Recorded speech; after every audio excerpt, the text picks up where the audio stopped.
repair our ship, but I hope we can make a trade treaty with your government." For a moment the six men consulted among themselves with a silent exchange of glances.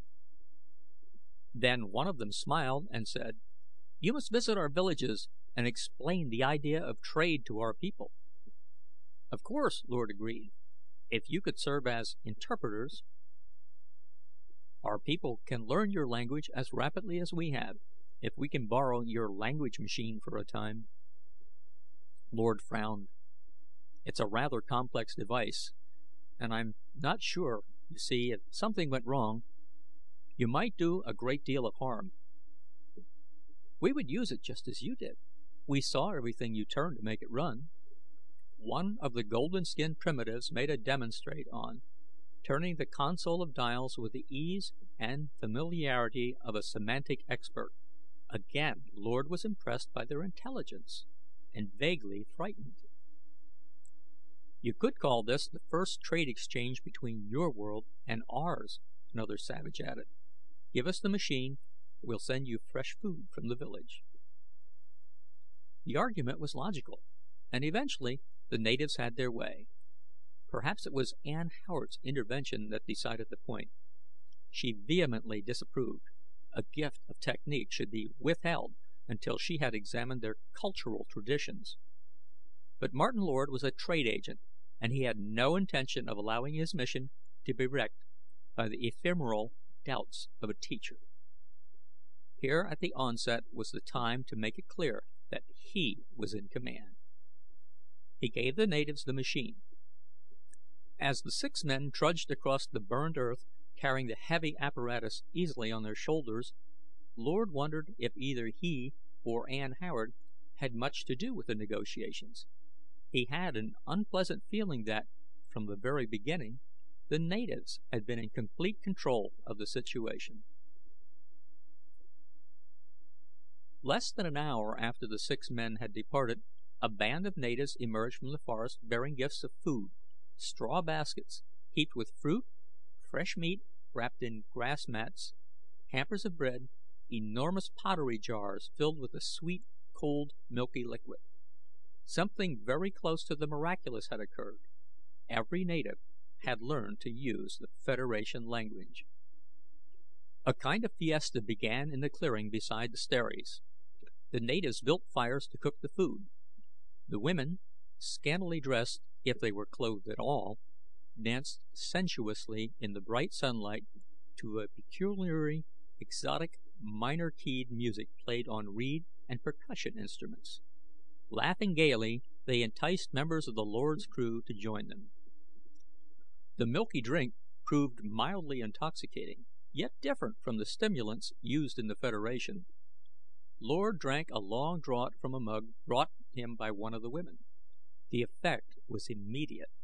He felt no dulling of his reason, however, no loss of muscular control, but instead a stealthy relaxation of mental strain, joined with a satisfying sense of physical well-being, a subtle shifting in perspective and accepted values.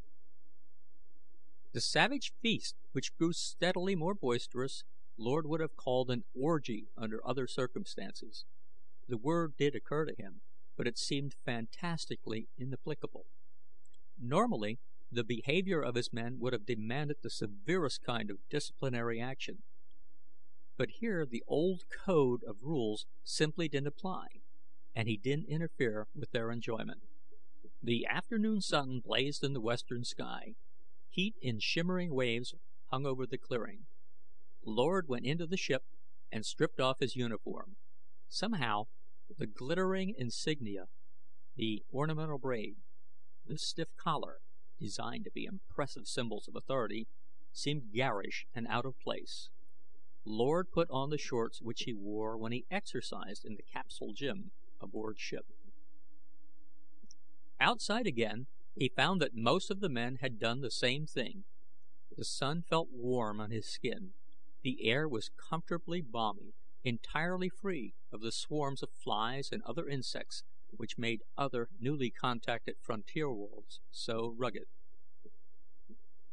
As he stood in the shelter of the landing ladder, and sipped a second mug of the white liquor, Lord became slowly aware of something else.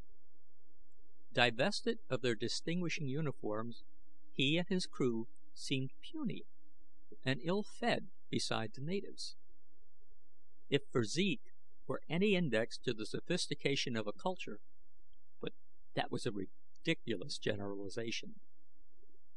He saw Ann Howard coming toward him through the crowd, stern-faced, hard-jawed, stiffly dignified in her uniform. The other women among the crew had put on their lightest dress, but not Ann. Lord was in no frame of mind, just then, to endure an interview with her. He knew precisely what she would say.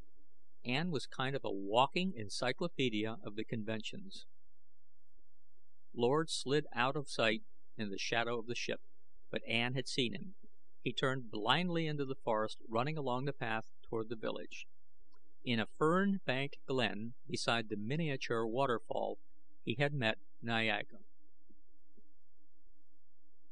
No woman he had ever known seemed so breathtakingly beautiful. Her skin had been caressed by a lifetime's freedom in the sun. Her long dark hair had the sheen of polished ebony, and in the firm, healthy curves of her body he saw the sensuous grace of a Venus or an Aphrodite. She stood up slowly and faced him, smiling. A bright shaft of sunlight fell on the liquid bow of her lips. "I am Niaga," she said. "You must be one of the men who came on the ship." "Martin Lord," he answered huskily. "I'm the trade agent in command." "I am honored." Impulsively, she took the garland of flowers which she had been making and put it around his neck. When she came close, the subtle perfume of her hair was unmistakable, like the smell of pine needles on a mountain trail, new grass during a spring rain, or the crisp winter air after a fall of snow. Perfume sharply symbolic of freedom, heady and intoxicating, numbing his mind with the ghosts of half-remembered dreams. "I was coming to your ship with the others," she said, "but I stopped here to swim, as I often do. I'm afraid I stayed too long, daydreaming on the bank. Time means so little to us." Shyly she put her hand in his. "But perhaps no harm is done, since you are still alone. If you have taken no one else, will I do?" I don't understand." "You are strangers. We want you to feel welcome." "Niaga, people don't that is," he floundered badly. Intellectually, he knew he could not apply the code of his culture to hers. Emotionally, it was a difficult concept to accept. If his standards were invalid, his definitions might be, too. Perhaps this society was no more primitive than no, a mature people would always develop more or less the same mechanical techniques, and these people had nothing remotely like a machine. "You sent us a gift," she said. "It is only proper for us to return the kindness." "You have made a rather miraculous use of the language machine in a remarkably short period of time." "We applied it to everyone in the village. We knew it would help your people feel at ease if we could talk together in a common tongue." "You go to great pains to welcome a shipload of strangers." "Naturally. Consideration for others is the first law of humanity." After a pause she added very slowly, with her eyes fixed on his, "Mr. Lord, do you plan to make a colony here?" "Eventually. After we repair the ship, I hope to negotiate a trade treaty with your government." "But you don't intend to stay here yourself?" "I couldn't." "Have we failed in our welcome? Is there something more?" "No, Niaga, nothing like that. I find your world very beautiful." The word very inadequately expressed what he really felt. "But I'm not free to make the choice." She drew in her breath sharply. "Your people, then, hold you enslaved?" He laughed uneasily.